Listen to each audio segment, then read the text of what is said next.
নমস্কার সবাইকে। আশা করি আপনারা সবাই ভালো আছেন। মহুয়ার নতুন আরেকটি ভিডিওতে আপনাদের সবাইকে জানাই অনেক স্বাগত। এখন বাজে ওই 6:30 মতো, আর আজকে এখান থেকেই আমি আমার ব্লগটা শুরু করছি।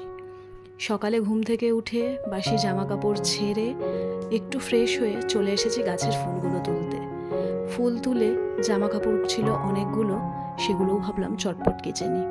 আকাশের অবস্থা সেই রকম ভালো নয়, কিন্তু কি করব, জামা কাপড় জমিয়ে রাখলেও তো মুশকিল। তাই জামা কাপড়গুলো কেচে একটু সকাল সকাল শুকোতে দিয়ে দিলে সময়ের মধ্যে আশা করি শুকিয়ে যাবে। তাই চটপট জামা কাপড়গুলো কেচে ছাদে শুকোতে দিয়ে সোজা চলে এলাম রান্নাঘরে। আগের দিনের বাসনগুলো ছিল, প্রত্যেক দিনই মেজে রাখি, কিন্তু কালকে শরীরটা একদমই ভালো লাগছিল না, গলার ব্যথাটাও একটু বেড়েছিল, সেই জন্য আর মাজিনি। তাই আজকে সকালবেলা বাসনগুলো মেজে নিচ্ছি। তারপরে চা বানিয়েছি, ভাবলাম একটু আগে চা খেয়ে নিই। এখন এই গলা ব্যথার জন্য সারাদিনে ওই 3-4 বার মতন চা খাচ্ছি, কারণ চাটা গরম চা খেলে বা একটু গরম জল খেলে গলাটায় বেশ আরাম লাগছে। আর আজকে ভাবছি আর একবার ডাক্তারের কাছে যাব গলাটার জন্য, জানি না কি হয়েছে। যাই হোক, চা খেয়ে এবার ব্রেকফাস্টটা বানাবো। তার জন্য এখানে মেখে নিচ্ছি ময়দা। আজকে বানাবো একটু লুচি আর তার সঙ্গে আলুর তরকারি। জানেন তো, বেশ কয়েকদিন হলো বাড়িতে একদমই লুচি বানানোই হয় না, তাই ভাবলাম আজকে একটু লুচি তরকারি বানাই।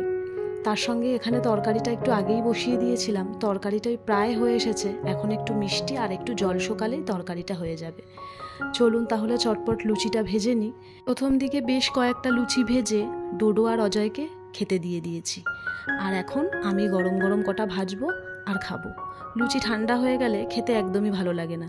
বেশ ফুলকো ফুলকো লুচি আর তার সঙ্গে আলুর তরকারি দিয়ে খেতে কিন্তু বেশ ভালো লাগে, তাই গরম গরম ভেজেছি আর ওদেরকে দিয়েছি। আর ওই যে ছোট্ট লুচিটা দেখলেন, ওটা হচ্ছে ডোডোর জন্য। আমি যখনই বাড়িতে লুচি বানাই তখনই লাস্টে ওকে একটা এরকম ছোট্ট লুচি ভেজে দিতে হয়। অবশ্য আমরাও এরকম আবদার করতাম যখন ছোট ছিলাম, যে লাস্টে একটা ছোট রুটি বা এরকম ছোট লুচি। তাই ও যখনই আমি বাড়িতে এরকম বানাই তো ওকে একটা ওরকম ছোট্ট বানিয়ে দিতে লাগে। তো এবার আমি খেয়ে নেব, কারণ খেয়ে দিয়ে এখনও অনেক কাজ বাকি আছে। তারপরে সোজা চলে এলাম রুমটা ক্লিন করতে। দুদিন বাদেই যেহেতু ঘুরতে যাচ্ছি, এখনও ব্যাগপত্র কিছুই গোছানো হয়নি, তাই ভাবছি আজকে নিয়ে বসবো। আর বিকেলবেলা একটু বেরানোরও আছে। কবের থেকে ভাবছি জানেন তো, যে ব্যাগটা গোছাবো, কিন্তু সংসারের কাজ, তারপর আবার এই ভিডিও এডিটিং, এই সমস্ত কিছু করতে করতে ব্যাগটা আর গোছানো হচ্ছে না। ব্যাগটা নামিয়ে নিয়েছি অজয়কে দিয়ে প্রায় কয়েকদিন হলো, কিন্তু তার মধ্যে আর জামা কাপড় ভরে উঠতে পারছি না।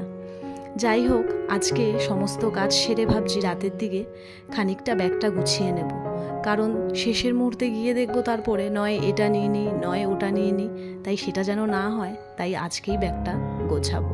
আর এইদিকে আপনাদের সঙ্গে কথা বলতে বলতে কিন্তু আমার রুমটাও পুরো ক্লিন করা হয়ে গেছে।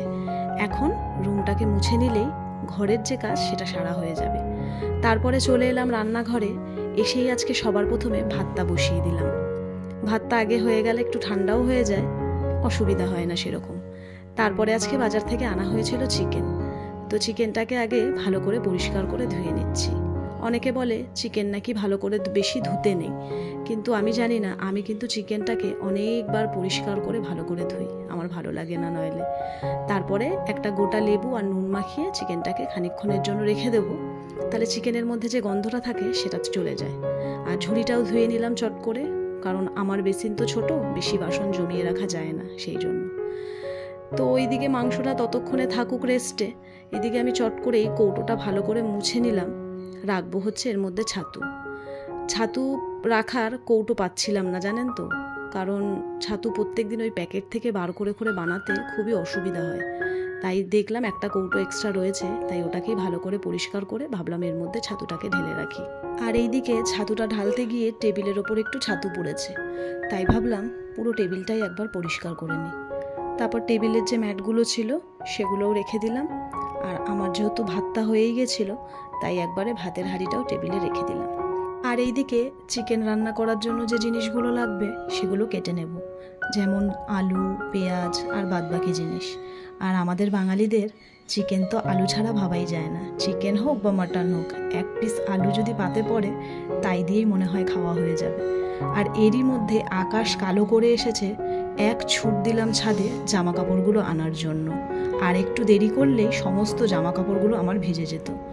আর সামনেই যেহেতু রথটাও একটু পরিষ্কার করা হয়েছিল, তাই ডোডো সেটাকে ঘরে ঢুকিয়ে রাখলো। আর আমার কিন্তু চিকেনটা এখানে অলমোস্ট 80% হয়েই গেছে। এখন একটু গরম জল দিয়ে ফুটালেই চিকেনটা আমার রেডি। আর এইটা কি জিনিস তোমরা বলতে পারবে? হ্যাঁ, এর আগে হয়তো আমি এইটাকে দেখেছি, কিন্তু কোনোদিনও খাইনি। এইটা নাকি আশফল। তো কাকিমা আমাকে এটা দিয়েছে, মানে বাড়িওয়ালা যে কাকা সে নিয়ে এসেছিল। তো কাকিমা বললো, মৌ তুমি এর আগে কখনো খেয়েছো? তো আমি বললাম যে না, খাইনি। তো লিচুর মতন খানিকটা খেতে, বাট লিচুর মতন ওরম টেস্ট আমার লাগলো না, মোটামুটি খারাপও লাগলো না, ভালোই খেতে। তাই সেটাই একটু ছাড়িয়ে খেয়ে নিলাম। সব খাইনি, আবার কয়েকটা রেখেও দিয়েছি পরে খাবো বলে। এই রিং লাইটটা বেশ কয়েকদিন ধরে পরিষ্কার করব ভাবছিলাম, যেহেতু আমার রান্নাঘরেই তো রিং লাইটটা থাকে, একদম তেল কাজটা হয়ে যায়। তাই এটাকে ভালো করে পরিষ্কার করলাম। আর এটা পরিষ্কার করতে গিয়ে একটু কারেন্টও খেয়েছি, কারণ ওর মধ্যে একটু সামান্য আমি ওই সাবান জল মতো নিয়েছিলাম, তো সেই জন্য। তাই তাড়াতাড়ি করে লাইনটা অফ করে দিয়ে তারপরে আমি রিং লাইটটা পরিষ্কার করছি। জানেন তো, এতটাই চিটচিটে হয়ে গেছে আমার হাতটা যেন এই লাইটটার সাথে আটকে যাচ্ছে। তাই সেটাকে পরিষ্কার করে রান্নাঘরটাও পরিষ্কার করে নিয়েছি। যেমন ধরুন গ্যাসটা পরিষ্কার করা, বাসন মাজা, মানে ওই এক কথায় বলতে গেলে রান্নাঘরের কাজ আমার শেষ। তারপরে চট করে স্নানটা সেরে নিলাম, নিয়ে যে জামা কাপড়টা পরেছিলাম সেটাও ধুয়ে মেলে দিলাম। এখন চট করে পুজোটা করে নেব। আর পুজো করার পরে এখানে আমি লাঞ্চ নিয়ে বসে পড়েছি। চটপট করে খেয়ে নিয়ে বিকেলবেলা ছেলে আর মাতে বেরিয়ে পড়লাম একটু জুডিওর উদ্দেশ্যে। ওই যে বললাম দুদিন পরে ঘুরতে যাব, ওই লাস্ট মিনিট একটুখানি কেনাকাটা তো সবারই থাকে, তাই ছুটলাম জুডিওতে। ঘরে যেহেতু সবাই যার যার মতন কাজে ব্যস্ত, তাই আর কাউকে বিরক্ত করিনি। টোটো উবের বুক করে চলে এসেছি জুডিওতে। আমার বাড়ির থেকে ওই 30 মিনিট মতন লাগে। তারপর এসে এখানে এই ড্রেস দেখছি, যেটা দেখার জন্য মানে নেওয়ার জন্য আমি এসেছি। তো জুডিওতে তো প্রচুর ড্রেসের অপশান রয়েছে, তাই কোনটা ছেড়ে কোনটা নেব বুঝতেই পারছিলাম না। তো বেশ কয়েকটা ড্রেস নিয়ে চলে এসেছি সোজা ট্রায়াল রুমে, দেখে নেব যে কোনটা ভালো লাগছে না লাগছে। তো প্রথম হচ্ছে এইটা নিয়েছি, খুব সুন্দর এটা ড্রেসটা, বেশ ভালো লাগছিল, কালার কম্বিনেশনটা খুব ভালো। আর পরের যে দুটো পরে দেখেছি সেগুলো ভালো, কিন্তু সামনের দিকের কাটিংটা অনেকটাই ডিপ, তো সেই জন্য আর এগুলো নিয়ে নিই। তাহলে চলুন আজকের মতন ভিডিওটা এখানেই শেষ করা যাক। ভিডিওটি ভালো লাগলে অবশ্যই একটা কমেন্ট আর একটা লাইক করবেন। খুব তাড়াতাড়ি দেখা করবো নতুন অন্য একটা ভিডিওর সাথে। ততক্ষণের জন্য সবাই নিজেদের খেয়াল রাখবেন, ভালো থাকবেন। বাই দ্য ওয়ে, আমি কিন্তু যাচ্ছি দীঘা। টাটা।